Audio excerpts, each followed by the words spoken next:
Hi ఎక్స్ప్లెయినర్కు స్వాగతం.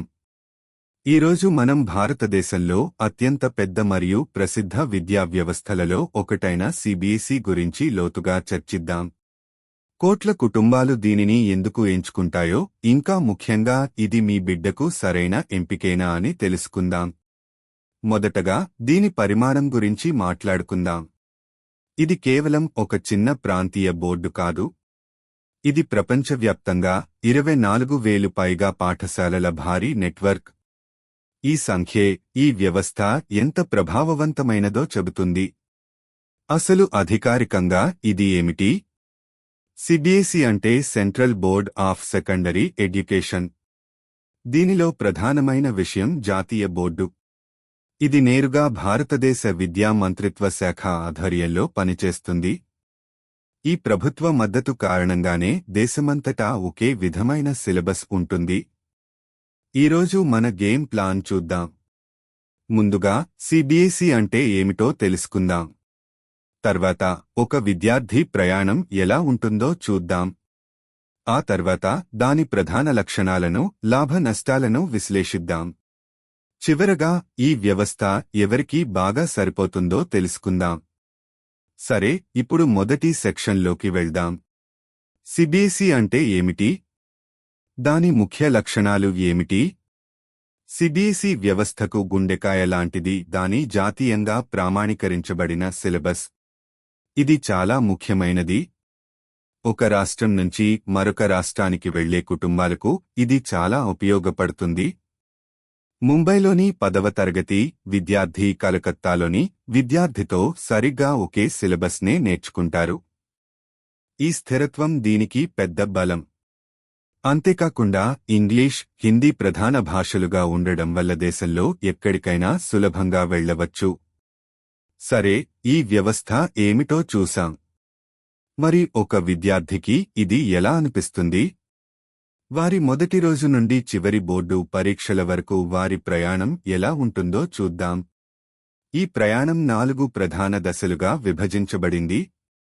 Primary 1 నుంచి 5 వరకు తరగతులు, ఇక్కడ ప్రాథమిక అంశాలపై దృష్టి ఉంటుంది. మిడిల్ 6 నుంచి 8 వరకు తరగతులు, ఇక్కడ సబ్జెక్టులు మరింత వివరంగా ఉంటాయి. సెకండరీ 9 నుంచి 10 వరకు తరగతులు, ఇక్కడ విషయాలు సీరియస్గా ఉంటాయి.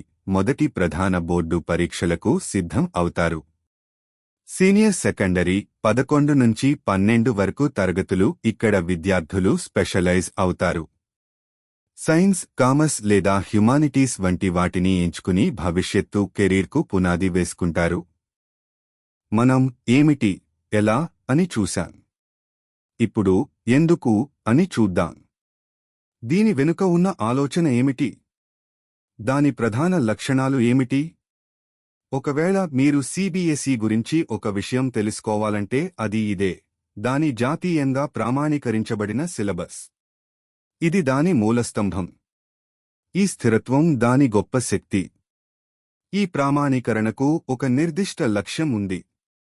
మొత్తం సిలబస్ భారతదేశంలోని ప్రధాన పోటీ పరీక్షలకు సరిపోయేలా రూపొందించబడింది. ఇంజనీరింగ్ కోసం మెడిసిన్ కోసం ఎన్ఈటీ వంటి పెద్ద పరీక్షల కోసం ఇది బాగా ఉపయోగపడుతుంది.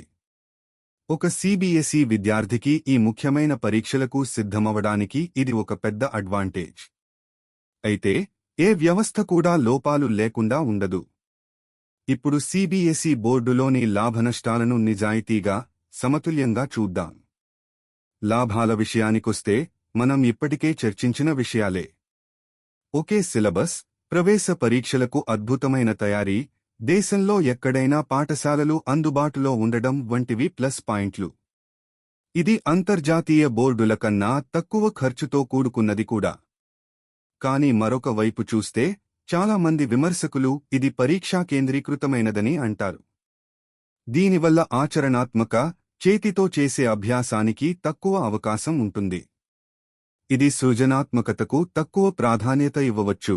అర్థం చేసుకోవడం కంటే కేవలం బట్టి పట్టడానికి ప్రోత్సహించవచ్చు.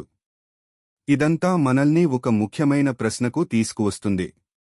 మనం చర్చించిన అన్ని విషయాలను పరిశీలిస్తే సిబిఎస్ఈ వ్యవస్థ నిజంగా ఎవరికోసం? సరైన వ్యక్తిని కనుగొనడానికి ప్రయత్నిద్దాం. నిజం చెప్పాలంటే సమాధానం చాలా స్పష్టంగా ఉంటుంది. ఈ వ్యవస్థ ప్రధానంగా తమ పిల్లలను భారతదేశంలోని కఠినమైన పోటీ పరీక్షలకు సిద్ధం చేయాలనుకునే తల్లిదండ్రుల కోసం రూపొందించబడింది. ఇంజనీరింగ్, మెడిసిన్, లా వంటి వాటికి ఇది మార్గదర్శి. మొత్తం వ్యవస్థ ఆ నిర్దిష్ట లక్ష్యాన్ని దృష్టిలో ఉంచుకుని పనిచేస్తుంది.